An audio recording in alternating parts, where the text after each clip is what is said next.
കളമശ്ശേരി ഇവിടെ ഇപ്പോൾ ഒരുപാട് ലൈറ്റും വണ്ടിയും ആളും ഒക്കെ ഉള്ള സ്ഥലങ്ങളല്ലേ. നിങ്ങൾ നിലവിളിച്ചിരുന്നെങ്കിലോ? അവർ പറഞ്ഞു ഞാൻ നിലവിളിച്ചാൽ പുറത്ത് കേൾക്കില്ല. കാരണം പൾസർ സുനിയും മാർട്ടിനോട് പറഞ്ഞു ചില്ലെല്ലാം പൊക്കി വയ്ക്ക്, സെൻട്രൽ ലോക്കിഡ് വണ്ടിയുടെ. എനിക്ക് വണ്ടിയുടെ ഡോറ് തുറക്കാൻ പറ്റില്ല, ചില്ല് തുറക്കാൻ പറ്റില്ല, 2 കൈയും 2 പേര് പിടിച്ചിരിക്കുകയാണ്. ഞാൻ എന്ത് ചെയ്യും? ഞാൻ നിലവിളിച്ചിട്ട് കാര്യമില്ല. എൻ്റെ ഫോൺ അവർ തട്ടിപ്പറിച്ചു. എനിക്ക് ഫോൺ ചെയ്യാൻ നിർവാഹമില്ല. മാത്രമല്ല ഐ ആം ഡാം ഷോക്ക്ഡ്. ആ സമയത്ത് നിലവിളിച്ച് ഒച്ച പുറത്ത് വരില്ല, നമുക്ക് സങ്കല്പിക്കാമല്ലോ. അപ്പോൾ ഇങ്ങനെയൊക്കെ വളരെ ക്രൂരമായിട്ടാണ് ഇത് ചെയ്തത്. എന്നിട്ട് മാർട്ടിൻ പറയുന്നത് ഇത് നടന്നിട്ടേ ഇല്ല എന്ന് പറയുന്നത്. ഇത്രയൊക്കെ ഫോറൻസിക് എവിഡൻസും സംഗതിയൊക്കെ ഉണ്ടായിട്ട്, എന്നാൽ ഇത് നടന്നിട്ടില്ല എന്ന് ബാക്കി പ്രതികളും കൂടെ പറയണ്ടേ. പൾസർ സുനിയും പറയുകയാണ് ഇങ്ങനെ ഉണ്ടായിട്ടില്ല, അത് ഇവിടുത്തെ ഗോവയിലെ വീഡിയോ ആണ്, ബോംബെയിലാണ് പറയണ്ടേ. അത് പറഞ്ഞിട്ടുമില്ല. അപ്പോൾ ഈ 6 പേരുള്ളതിൽ ഒരാൾ മാത്രം നടന്നിട്ടില്ല എന്ന് പറഞ്ഞാൽ എങ്ങനെ നടക്കാനാണ്? എന്ത് വിശ്വാസ്യതയാണ് അതിന്?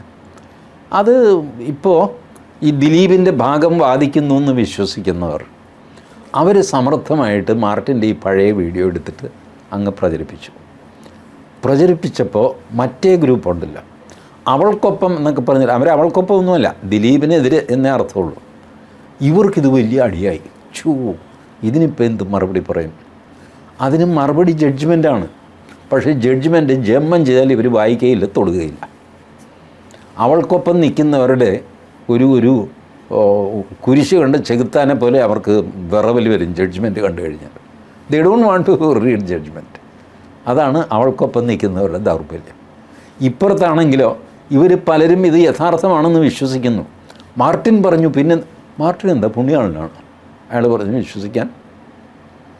ഇതിങ്ങനെ സോഷ്യൽ മീഡിയയിൽ വരുന്ന വീഡിയോ, മെയിൻ സ്ട്രീം മീഡിയയിൽ വരുന്ന ആർഗ്യുമെൻറ്റ്സ്, ഇതൊക്കെ എടുത്തിട്ടാണ് ഇത് കുളമായത്. ഇവരുടെ തുറുപ്പ് ചീട്ടായിരുന്നല്ലോ ബാലചന്ദ്രകുമാർ. എൻ്റെ തെളിവുകളൊക്കെ തള്ളിപ്പോയത് എങ്ങനെയാണെന്നറിയാം. ബാലേന്ദ്രകുമാർ പുള്ളി അയച്ച വാട്സാപ്പ് മെസ്സേജുകൾ അത് ഇതൊക്കെ കാറ്റഗറൈസ് ചെയ്തു, പ്രത്യേക ഫയലാക്കി. വായുജിത്തിന് അയച്ച മെസ്സേജുകൾ, വായുജിത്ത് തിരിച്ചയച്ച മെസ്സേജുകൾ, മോഹൻദാസിന് അയച്ച മെസ്സേജുകൾ, മോഹൻദാസിൻ്റെ മറുപടികൾ, 4 ഫയലായി. ഇത് വേറൊരു ഡിവൈസിൽ, മൊബൈലിൽ നിന്ന് വേറൊരു ഡിവൈസിലെടുത്തിട്ട് വേർഡ് ഫയലോ PDF ഫോർമാറ്റോ ആക്കി കൺവേർട്ട് ചെയ്ത് ഡേറ്റൊക്കെ ഇട്ട് എഡിറ്റ് ചെയ്തിട്ട് പിന്നെ അതൊരു ഡെസ്ക്ടോപ്പിൻ്റെ ഹാർഡ് ഡിസ്കിലേക്ക് കോപ്പി ചെയ്ത് അതിൻ്റെ ഒരു കോപ്പി എടുത്തിട്ട് അത് പ്രിൻ്റ് ഔട്ട് എടുത്തിട്ട് ഇത് കൊണ്ടുപോയി കോടതിയിൽ ഹാജരാക്കി. കോടതി പറഞ്ഞു, അല്ല എത്ര തവണ ഇത് ഫയലിൽ തിരുമതി നടത്തി? അല്ല അത് ഇവിടുന്ന് ഇങ്ങോട്ടെടുത്ത് ഇവിടുന്ന് അത് വോയിസ് ക്ലിപ്പ് അടക്കം ഇങ്ങനെയാണ് ചെയ്തിരിക്കുന്നത്. വോയിസ് ക്ലിപ്പ് മുഴുവനില്ല. ഇതെങ്ങനെ എവിഡൻസ് ആയിട്ട് എടുക്കും? നിങ്ങൾ എഡിറ്റ് ചെയ്ത് ഫയൽ നമ്പർ ഇട്ട് ഡേറ്റ് ആ ഡേറ്റ് ചകഞ്ഞെടുത്തിട്ട് ആ ഡേറ്റ് അതിന് മുകളിൽ എഴുതി ഇങ്ങനെ മെസ്സേജ് അയച്ചു എന്നൊക്കെ പറഞ്ഞു.